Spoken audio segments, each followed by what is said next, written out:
un suport per a nosaltres molt important i creiem que a part d'això també el fet d'associar-nos hi creiem molt perquè com més som, més forts podem ser. Amb tota la informació que ens arriba cada dia, doncs moltes vegades ens ajuda a l'hora que hi ha vegades que hi ha coses que com a empresa tu no te n'assabentes, però l'associació doncs sí. Fem extraescolars, fem casals d'estiu, llavors ara ens hem especialitzat ja una mica en el tema del socioeducatiu. Treballem a medis oberts, treballem a espais educatius, reforç socioeducatiu, espais joves.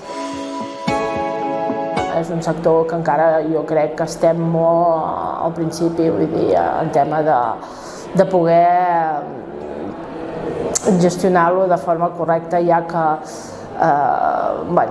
depenem molt del personal, el tema laboral també és molt complicat.